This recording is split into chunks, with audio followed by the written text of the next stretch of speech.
If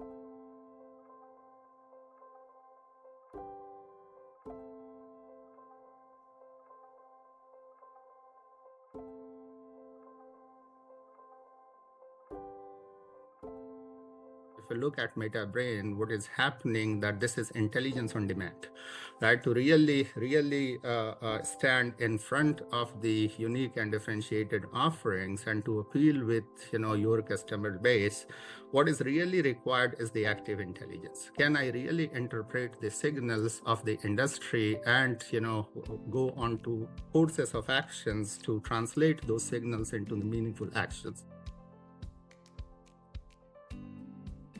Whatever we want to talk about the AI, but we need to focus about the one aspect in the government. We need to understand what the needs of the customer. We need to understand what the needs of the citizen in our city. That's why, in our perspective, let's put I'm coming from the new capital, Nusantara new capital city, and this is the new capital that built in the modern era. That we use also several technology and many technology based on the modern technology and also using the AI for our technology in our city. Moving forward, that our technology that we built is not only we build the technology itself, but first we understanding what the needs of the citizen. So that's why we put the customer-centric city.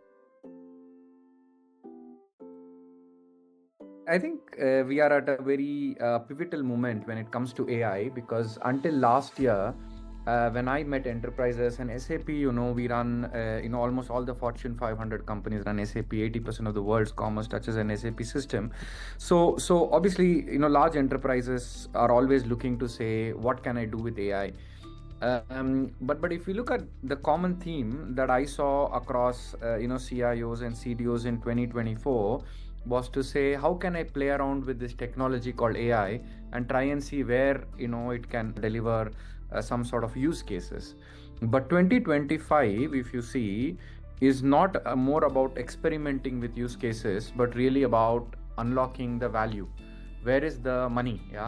So it's become very outcome focused compared to last year, and I think that's a fundamental shift from it's the fun is over now. It's about the business with AI. And I think it's good that AI is hitting that maturity curve, very early, because even for us as SAP, I think our focus is primarily on how to make business processes and business decisions much faster. It is all about that platform, user-friendly platform where we connect, we communicate, we ideate our prompt, we collaborate with our own employees, we co-create the intelligence. So this is all about the platform. But the playbook is on the left, which Arup talked about. What is that pre-trained industry analytics, which Frost and Sullivan's 6 decades of history, we built industry, sub-industry, and industry imperatives. Industry imperatives are very important. As you go industry to sub-industry and industry imperatives, the complexity comes in. That is the nuances of the industry. That's pre-trained. We worked on the oncologies, reasoning, and agents. It is not an AI engine. It is where AI hits the understanding of industry oncology, industry reasoning, and the agents kicks off. And the go as you write, that's called program. Program means we work with the client, end users. That's where we are talking about action twin. That means it's a private sandbox where end users could bring their intelligence and plug it together. It's a reinforcement learning, but not headless. It is the professional reinforcement learning. It is a live analyst. That's why I see this, technology like AI and the technology like Metabrain can help us in terms of, shortening the time, helping the, doing the right research in terms of doing their strategy so that they can reach to their customers directly and more focused way, right? And help them in terms of doing the things faster, right? So as an investor, I look at if I invest $1, how fast I can make this as a $5 or $10 and then return it to my investors, right? So that's the journey we are in, and we always look for the ways the startups founders are taking today?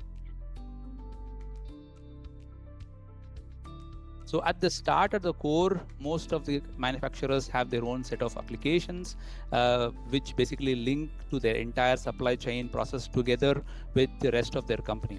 So to close any gaps and to slow down and create or reduce unnecessariness, it is important that we kind of integrate all these existing applications that are there.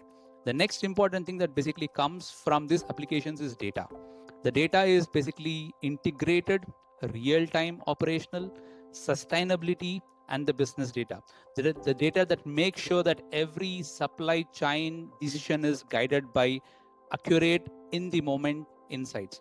And when you combine these two pillars of what I say is the applications and data, you end up with the third pillar, which is the artificial intelligence, which we have so many people talking around here with the Metabrain things coming in.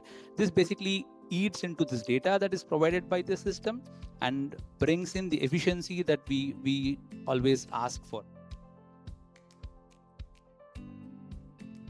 It is very clear that the Metabrain is evaluating multiple scenarios. It's giving you prescriptive solutions in a few hours rather than weeks and months, which is what typically human beings take. And I think I can also see a lot of precision, speed, foresight, and that's what will hopefully keep companies agile and more competitive in this transforming world